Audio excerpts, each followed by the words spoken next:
Guys, I thought I would intro this video. This is going to be Earl Nightingale reading you guys something from way back in the day. Now, I'm going to do a whole other video on Earl Nightingale, so make sure you subscribe to this channel so you can know, and hit that little bell so it tells you when I've done a video on your device.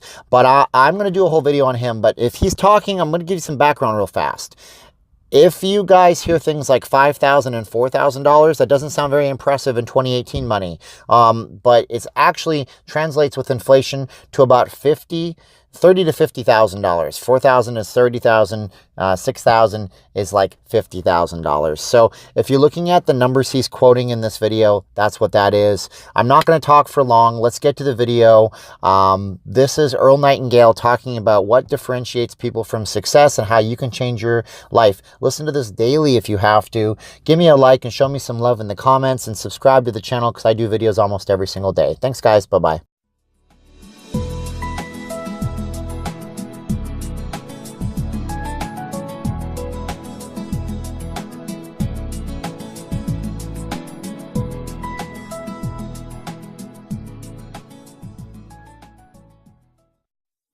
From the earliest writings of man, we know that the human race has been comprised of the haves and the have-nots. When I was a kid back during the Great Depression, I was obsessed with a desire to know what invisible something separated the haves from the have-nots, being a have-not. I wanted to know why so few managed to be well off financially in a country where success is available to everyone. For example, in checking the Statistical Abstract of the United States, published by the Bureau of the Census, I discovered, just lately, that only 10% of the men in this country, 65 years of age and older, have incomes of $6,000 or more a year. More than 80% of all men 65 or older have incomes under $4,000 a year. Only 7.6% have incomes between $7,000 and $10,000 a year, and only 3.7% have incomes of $10,000 a year or more. A man starts his working career in his 20s, often earlier. He's fortunate in that he lives in the free world. He has better than 40 years to make the grade financially in the richest country on earth. Yet, according to the statistics, only about 10 out of 100 will be financially secure by the time 65 rolls around, and only about 4 men out of 100 will be financially comfortable. Now, why? Well, let me tell you how to find out for yourself. Conduct your own survey. Start down the street in your neighborhood on any Saturday or Sunday and ask the man of every house 2 questions. The first question is, what are you doing at the present time to increase your income now? That is, how much do you want to earn? And when you've evaluated the blank stare you get in response to that question, ask question number 2, which goes, how much money are you planning to be worth at age 65? Now, when the silence becomes too unnerving, thank him and move on to the next house. Ask 50 men, 100, 1,000, until you're completely convinced that the reason men don't make more money during their working lives, and the reason men aren't financially independent by the time they're 65, is simply that they seldom, if ever, do any constructive thinking on either subject. It's that simple, unfortunately. The reason it's so easy to earn far more money than the average man earns in this country is that so very few, are going about it the right way. This is a race without enough contestants to bother about. The few who are really in the race can all be winners. Some will finish ahead of the others, but even the man who finishes last in this race will be financially secure. Most people, more than 90%, aren't even in the race. To prove it, ask yourself the 2 survey questions. Up until the time you started listening to this message, what were your plans for increasing your income? How much do you want to earn? And how much money had you decided to be worth by the time you're 65? You see, people who earn large incomes aren't lucky, and they're not crooks as those without money are so fond of pretending, nor are they endowed with more brains or talent necessarily than their friends and neighbors, nor are they privy to occult secrets, and only a very few were lucky enough to have had rich fathers or grandfathers. Most of the people earning the big incomes today started the same way you and I did, and most other people. The only difference between the men who earn big incomes and those who earn small incomes is that those earning big incomes decided to earn more. They're the people who made it their business to earn more. You see, a woman who does not think about baking an apple pie for dinner tonight will never think of looking up the recipe for apple pie. Without the decision for pie, there's no motivation for checking out the recipe. A man who does not think about driving his car to St. Louis, Missouri or Nacogdoches, Texas will never get road maps which show how to get to St. Louis or Nacogdoches. And a man who never decides to earn more money will never think of learning how, of looking up the rules for earning more money. You see, people do what they make up their minds to do. So get rid of the ancient superstition once and for all that people who earn big money are special people, or lucky, or get the breaks, or had money to begin with, or knew someone, or are smarter, or anything else. These are alibis. They can all be disproved 1,000 times. The reason there are so many of these alibis around is that men who fail to make the grade financially are seldom honest enough to just admit that they really didn't try and keep trying. So in order to justify their failure, in order to remain seated, they dream up and pass along these old alibis. We're all self-made, but only the successful will admit it. I once had occasion to visit Charleston, South Carolina. I'd never been there before, so I hired a taxi to drive me around the historic old town. I particularly wanted to see the battery where that famous shot was fired on Fort Sumter. Along this beautiful drive, some of Charleston's oldest and finest homes look out over the bay. I commented to my cab driver on what lovely homes they were, and he said, yes, some of those homes have 40 rooms. And then he thought a moment and he said, and every one of them is owned by a crook. This is how the have-nots justify themselves and their lot in life. I didn't say anything because I didn't feel I was entitled to advise him or try to straighten out his thinking. This is a free country where as long as he doesn't hurt others, everyone has the unalienable right to be just as wrong as he wants to be. As Thomas R. Lounsbury, the American scholar and educator, put it, we must view with profound respect the infinite capacity of the human mind to resist the inroads of useful knowledge. My taxi driver and men and women like him all over the world have been kidding themselves and holding themselves down and refusing the bounty and abundance of the world for centuries. Knowledge is available to everyone. We can either listen to those qualified to teach us, or we can go along with those ancient stumbling blocks we get from people who don't know any more than we do. The truth, incidentally, about those homes along that beautiful drive is that they were built by the men and women who made the largest contribution to the city of Charleston. In just a moment, I'm going to give you the formula for getting rich, but before I do, I want to remind you of something. Before a jet pilot begins his takeoff from an airport, he carefully goes over a checklist, item by item. He does this not only because it's required by law, but because he cannot afford to trust so important a job to his memory alone. He has another checklist that he goes over just as carefully before he begins his letdown at his destination.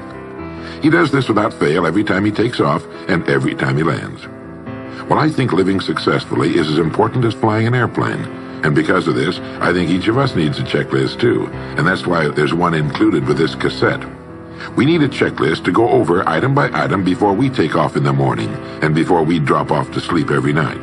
So I want to recommend that you affix the checklist to your bathroom mirror. Stare at it as you brush your teeth in the morning and stare at it again as you prepare for bed at night. Go over each item, and as you do, think of what each item represents. Now here's number one. It's the formula for getting rich. It also explains why you're in your present position, whether you're earning $6,000 a year or $16,000 or $60,000 or $600,000. It applies to every adult, whether he's employed or unemployed. It applies to the richest man and to the poorest, and every person in between. And here it is. Our rewards in life will always be in exact proportion to our contribution, our service. Now that's what the formula means as the first item on your checklist. Memorize it. Our rewards in life will always be in exact proportion to our contribution, our service. Listen to it, think about it until you know it emotionally as well as intellectually. It might give you some slight feeling of superiority to realize that there's probably not another man within a mile of where you live who knows it. You can add it as a question on your survey if you want proof of that. If you want it in another form, here it is as it applies to a man's job. It's the same thing really, the same thing applies, but you can express it differently. The money you're paid by the company you work for will always be in direct ratio to the need for what you do, your ability to do it, and the degree of difficulty involved in replacing you. Maybe you want to write the formula down in both of its forms and think about it until it's as much a part of you as your name. The reason it isn't spelled out on your checklist is because you might not want everyone to know what you're up to. The checklist is valuable only to a person who knows what the words really indicate. All right, you've got the formula. As you think about it, its meaning will become clearer to you. With the formula, there are 2 rules which must be applied to properly use it. This formula, together with the 2 rules, is your recipe or your roadmap to earning all the money you really want. Now let's take a look at item number 2 on your checklist. And I'm serious about your putting this checklist on your mirror. You'll notice it's pressure sensitive. Item number 2, the gold mine. The Pulitzer Prize-winning playwright Archibald MacLeish in his play The Secret of Freedom wrote, "The only thing about a man that is a man is his mind. Everything else you can find in a pig or a horse." Strong words, aren't they? But as long as you live, you'll never hear a truer statement. The key to every human being's success lies in his mind, the gold mine between his ears. One idea can make you rich. A lot of good ideas can move you steadily upward in the work you do, and ideas are free. Now just think, there's nothing now being done commercially that will not be done better, much better in the years ahead. Next year's homes and most of what's in them will be better than this year's. Next year's cars will be better. Next year's manufacturing, distributing, marketing, and selling and advertising should be better. Nothing is now being done as well as it must be done in the future, and every innovation, every new improvement will be somebody's brainchild. Now, what's your specialty? How many good ideas have you come up with during the past year? If you continue on as you have in the past, where will you be and what will you be earning, say, a year from now, 5 years from now? Every day of our lives, we walk or drive by more opportunity than we could develop in a lifetime, in 50 lifetimes. Back in the 20s, Sinclair Lewis wrote that you can kidnap a man, blindfold him, take him to any city in the country, with a couple of notable exceptions, put him in a chair in the downtown area, take off his blindfold, and he could sit there a week and not be able to tell you what town he's in. The streets are all alike. The buildings are all alike. The businesses all look alike. This is still largely true today. The reason for this being that most businessmen in this country are playing a game called follow the follower. If a man goes into business, no matter what line it happens to be, the first thing he does is make certain that his place of business, outside and inside, looks exactly like every other place of business of that type in the country. Do you know why? It's because he's been playing copycat since he was a year old and does it without thinking about it. For the same reason kids dress alike in school. He wants to be one of the gang. He doesn't necessarily examine all the business establishments in his field and pattern his on the one outstanding example, the one that inspires him, the one that he can really believe in. He just does what everybody else in his business is doing, and by this simple process, he guarantees his own mediocrity. Whose drum are you marching to, if indeed you're marching to anyone's, and why? Remember, whatever you now do for a living will be done differently, quite differently a few years from now. Never in the history of mankind have the opportunities for all of us been so great. But the great majority of people will be the beneficiaries of progress, not those who bring it about. Which group are you going to belong to? If you want to be a contributor, not just a beneficiary, here's the first rule. It appears on your checklist as the gold mine. So, think. Think deliberately and with a purpose. Use the gold mine between your ears. Begin by thinking at a special time every day. Back during the Depression, a New York lumber dealer was growing rich while other lumber dealers were going broke. When asked how he did it, he said, "Every evening when I get home, I close myself up in a quiet room, sit in a comfortable chair, and ask myself, how will my business be conducted 10 years from now? Then I try to do it now." Instead of competing with every other lumber dealer, which is what they were doing, he was creating. He was doing the very thing man was designed to do, the very thing man does best. A company growing at the rate of 10% a year will double its size in less than 8 years. But a man can improve his effectiveness 50% or 100% a year or more. The experts tell us that every one of us has within him deep reservoirs of ability, even genius, that he habitually fails to use. Well, let's begin now to reach into these deep, rich areas of pure net profit and use more of our real abilities. Let's think. Here's the best way I've found to make yourself think. Start getting up a little earlier than you're accustomed to. Right off the bat, this gives you extra time that 95% of the men in this country are not using at all. 1 hour earlier a day gives you 6.5 extra 40-hour weeks a year. But at this time in the morning, take a refreshing shower, dress, get yourself a fresh, hot cup of coffee if you're a coffee man, and then sit down to a clean sheet of paper. At the top of the paper, write your financial goal. Now, this is the amount of money per year you intend to earn soon. Incidentally, you might like to keep this to yourself, too. It's nobody's business but yours. Then, start to think. Think about your goal and what it'll mean to you and your family. Then see how many ideas you can come up with to help you reach that goal. Ideas to improve what you now do for a living. Ways of increasing your contribution to match your income goal. You know, jobs don't have futures. People do. No matter what line of work you may be in, there is within it more than enough opportunity to last a lifetime. You don't have to think of brand new ideas or revolutionary new ways of doing things, although you well might come up with some. Think of ways of improving what is now being done. If you are to increase your income by the amount you've specified, you must find ways of increasing your contribution, your service. And the key to this is to be found in your mind, in that gold mine between your ears. Try for 5 ideas every morning and write them down, and save those sheets of paper in a special idea file. Many, perhaps most of your ideas will be worthless, but some of them will be very good. A few will be excellent, and every once in a while you will come up with something really outstanding. You see, 5 ideas a day is 25 a week if you don't think on weekends. Now that's more than 1,000 ideas a year. One idea can get you to that income you're shooting for. The law of averages swings so far in your favor you just can't miss.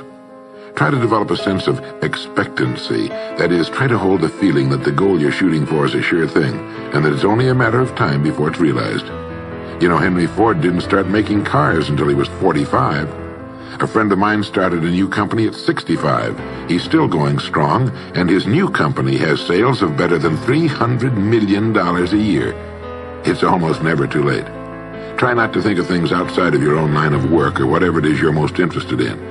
To think well and profitably, you must discipline your thinking. Keep it on course, controlled, keep it in one field, specialize. Now for the final item on your checklist. It appears as the word. And the word is attitude. Attitude has been called the most important word in the language. William James put it this way. He said, "The greatest discovery of my generation is that human beings can alter their lives by altering their attitudes of mind." Now this is something to think about. Can alter their lives by altering their attitudes of mind. It's another way of saying we become what we think about. Look at it this way.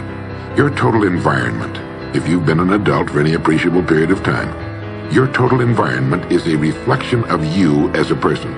The house and the neighborhood in which you live, the car you drive, the clothes you wear, the job you do, the people with whom you regularly associate.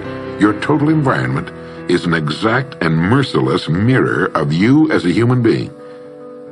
Now, if you feel your environment can stand some improvement, you have only to improve your attitude, and your world will gradually change to reflect the changing person. Here's how to change your attitude. Beginning now, begin to act as would the person you most want to become. Now that is, if you were already in possession of the goal you're shooting for, how would you conduct yourself in all of your affairs? Well, do it now, and tomorrow, and the next day. Begin now to act the part of the person you most want to become, and you'll end by becoming that person. Subtly, in little ways, in the way you dress, in the way you talk, in the unfailing courtesy you show to every person with whom you come in contact, begin to act the part of the person who has already achieved that which you're shooting for. The German philosopher Goethe gave us the secret when he said, before you can do something, you must first be something. When you behave like the person you most want to become, the things that person would have will tend to come to you. It's simply cause and effect. Don't be in too big a hurry. It takes longer to build a skyscraper than a chicken coop. Build slowly, steadily, and well. Then when you make it, you'll keep it. You'll stay on top. Always be suspicious of the so-called get-rich-quick scheme or sudden success.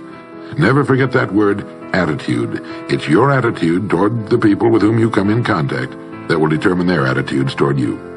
The person with a great attitude toward life and the world is the person other people call lucky. He's not lucky. He's just using our old friend, cause and effect. His causes are excellent, and his effects have to be just as good. Well, that's it. 3 things to remember. 3 things to practice every day.